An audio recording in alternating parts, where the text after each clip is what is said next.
شہر بغداد سے کچھ فاصلے پر ایک چھوٹی سی بستی تھی جہاں ایک بوڑھا شخص اپنی آخری زندگی کے دن گزار رہا تھا۔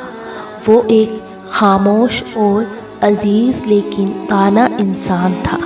اس کے 5 بیٹے تھے، ان میں سے سب سے بڑا یوسف تھا جو ایک زمیندار تھا۔ یوسف پورے دن کھیتوں میں محنت کرتا تھا، زمین کو سجتا اور فصلوں کی دیکھ بھال کرتا تھا، لیکن والد کی خدمت کرتے ہوئے کبھی کبھار وہ اکتا جاتا تھا اور دل ہی دل میں سوچتا تھا کہ یہ ذمہ داری کب ختم ہوگی۔ شام کو یوسف تھکا ہارا کھیتوں سے لوٹتا تو اس کا بوڑھا باپ حکیم خاموشی سے بیٹے کی تھکان کو محسوس کرتا تھا۔ حکیم کے دل میں بیٹے کے لیے بے پناہ محبت تھی، لیکن وہ کچھ کہے بغیر فقط اپنی نظریں جھکا لیتا تھا۔ کچھ عرصہ بعد حکیم اپنے بیٹے یوسف کے رویے میں تبدیلی محسوس کرنے لگا۔ وہ جانتا تھا کہ یوسف اپنی تھکان اور ذمہ داریوں کے بوجھ تلے دب چکا ہے، اور شاید اسے یہ محسوس ہونے لگا کہ بوڑھا باپ اب اس کے لیے ایک بوجھ بن گیا ہے۔ یوسف کا روٹا رویہ اس کے والد کو پریشان کرنے لگا۔ وہ اپنی زندگی کے آخری ایام سکون سے گزارنا چاہتا تھا، لیکن یوسف کی بے رخی نے اسے غمگین کر دیا۔ کچھ عرصہ بعد حکیم نے یوسف کو قریب بلایا اور کہا، بیٹا، مجھے معلوم ہے کہ تم پر بوجھ بڑھ گیا ہے۔ فکر نہ کرو، میں زیادہ دن تمہارے ساتھ نہیں رہوں گا۔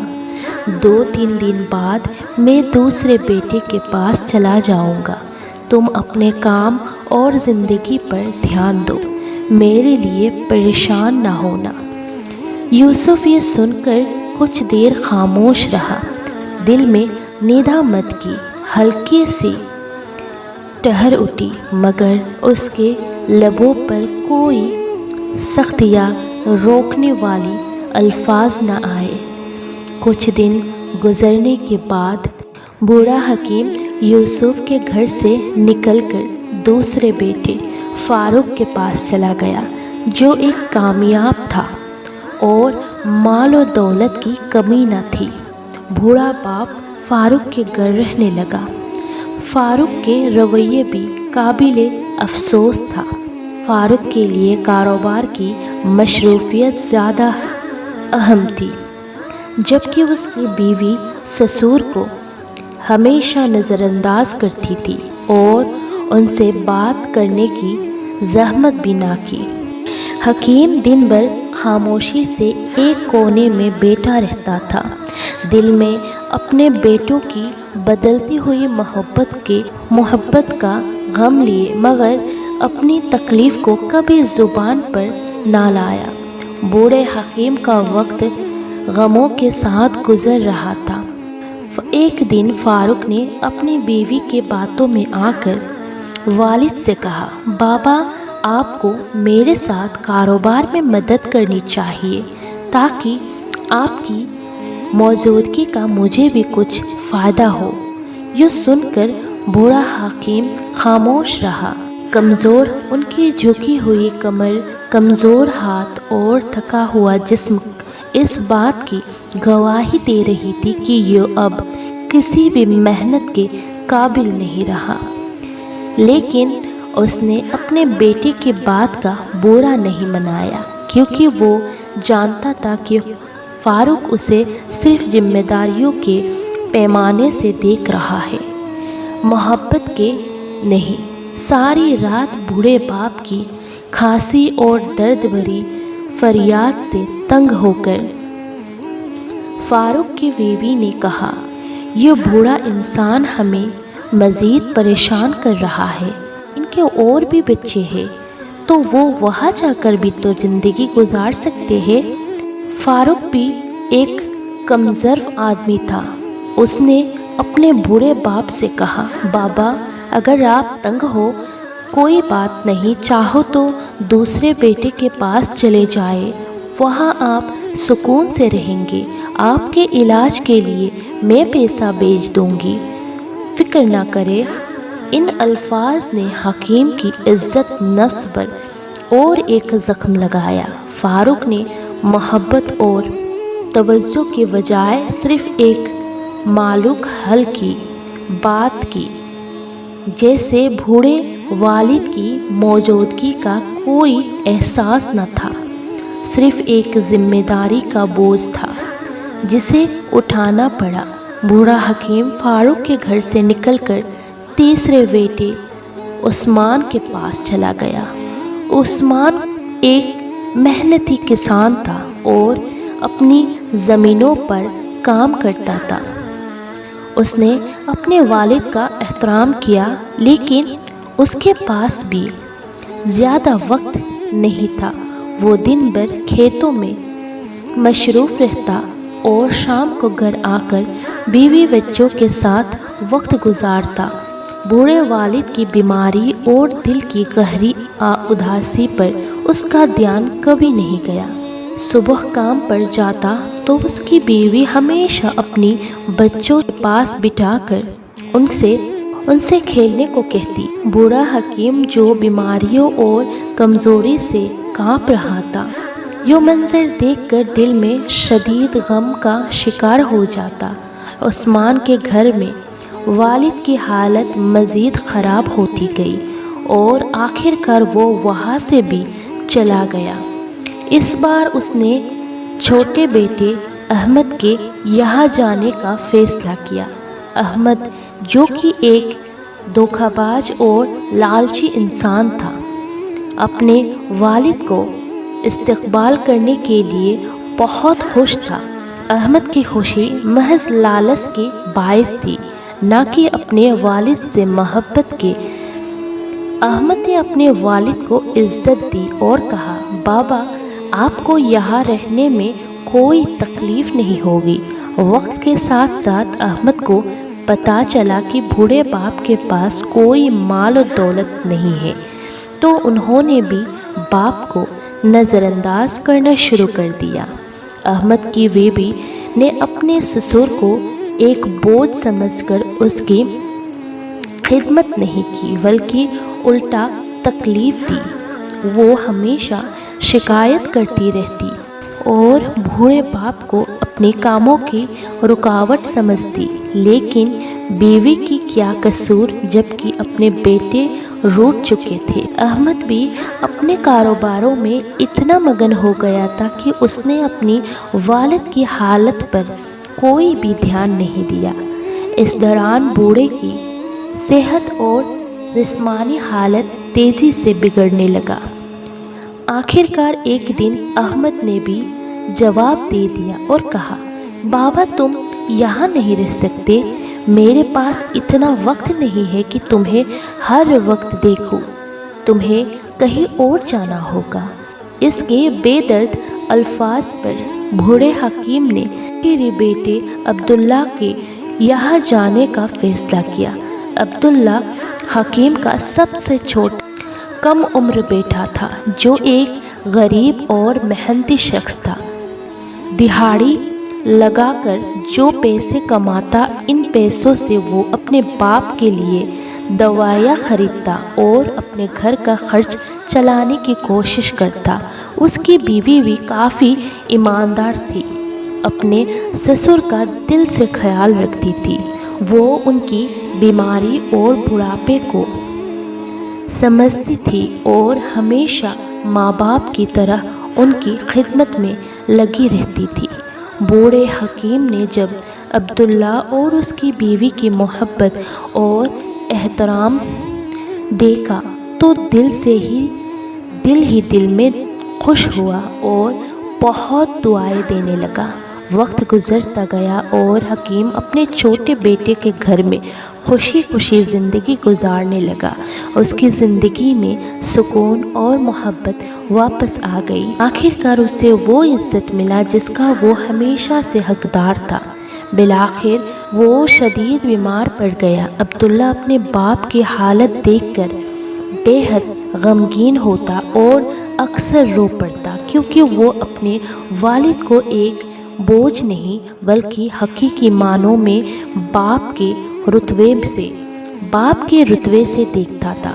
اس کے دل میں والد کی عزت اور محبت کا سمندر تھا اور وہ ہر ممکن کوشش کرتا کہ اپنی والد کی خدمت میں کوئی کمی نہ رہے۔ عبداللہ کے آنسو اور اس کی فکر والد کی زندگی کے ان آخری دنوں میں اس کے لیے ایک تسلی اور سکون کا باعث بنے۔ حکیم نے عبداللہ کی محبت دیکھ کر اسے اپنے قریب بلایا، باریک آواز میں کہا، بیٹا میرا آخری دن قریب میں ہے، سانسیں اب گنتی کی رہ گئی ہے، لیکن اللہ تمہیں ہمیشہ خوش اور آباد رکھے۔ جس طرح تم نے میری خدمت کی اور میرا دل جیتا۔ عبداللہ نے غمگین لہجے میں جواب دیا، بابا اللہ نہ کرے کہ آپ ہمیں چھوڑ کر چلے جائیں، آپ کے بغیر ہم کیسے جی سکیں گے؟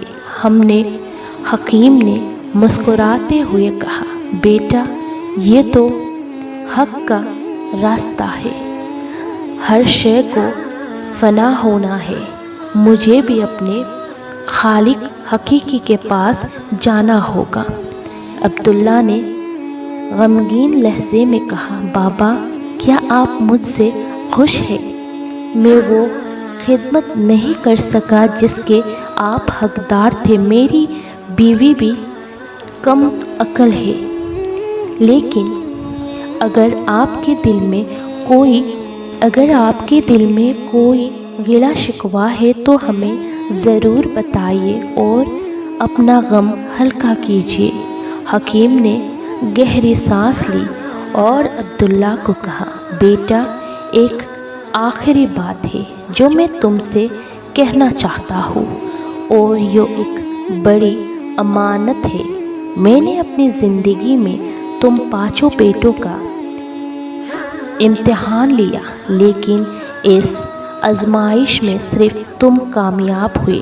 بیٹا میرے مرنے کے بعد بغداد کی فولا گلی میں جاور نام کے ایک بوڑھے شخص کے پاس جاؤ اور اسے میرا نام لے کر کہنا کہ حکیم وفات پا چکے ہیں، وہ جو امانت میں نے اس کے پاس رکھی تھی وہ تمہیں دے دی۔ حکیم نے عبداللہ کے کندھے پر ہاتھ رکھ کر کہا، جو امانت دے وہ تمہارے لیے ہے، اسے اپنے بیوی بچوں کی زندگی بہتر بنانے کے لیے استعمال کرنا، یہ میرا تمہارے لیے آخری تحفہ ہوگا، اور یاد رکھنا باقی بھائیوں کو کچھ بھی نہ دینا۔ اور بالآخر حکیم اس دنیا سے رخصت ہو گیا۔ حکیم کی وفات کا غم عبداللہ کے دل پر بجلی بن کر گرا، اس کی آنکھیں آنسوؤں سے بھری ہوئی تھی، دل میں ایک بے پناہ خالی پن تھا۔ اس کی بیوی بھی شدت غم سے رونے لگی، کیونکہ اس نے حکیم کی خدمت دل سے کی تھی اور ان کا احترام کیا تھا۔ عبداللہ نے خود پر قابو پاتے ہوئے اپنے بھائیوں کو خبر دی اور انہیں جنازے میں شرکت کی دعوت دی۔ سب بھائی جو کبھی اپنے والد کو بوجھ سمجھتے تھے وہ اب جنازے میں شریک ہو گئے۔ عبداللہ جو ہمیشہ ایمانداری اور محبت کا بھائیوں سے کہا، بابا جان نے مجھے ایک امانت سونپی ہے، یقین ہے کہ وہ کوئی قیمتی خزانہ ہوگا، لیکن اس میں سب بھائیوں کا حق ہے۔ حالانکہ بابا نے اسے صرف میرے لیے وصیت کی تھی۔ بھائی جو دل میں کہیں نہ کہیں لالچ رکھتے تھے فوراً بولے، عبداللہ جاؤ اور امانت لے آؤ، پھر ہم پانچوں بھائیوں میں تقسیم کر دیں گے تاکہ سب کو برابر حصہ ملے۔ عبداللہ نے ٹھیک ویسا ہی کیا جیسا اس نے کہا تھا۔ بغداد جا کر امانت لے آیا۔ جب اس نے صندوق کھولا تو حیران میں پڑ گیا۔ صندوق بغداد کے مشہور بازار کی کئی قیمتی دکانوں کے کاغذات، جواہرات جو اس کی ماں کے تھے، اور بہت سی اشرفیہ موجود تھی۔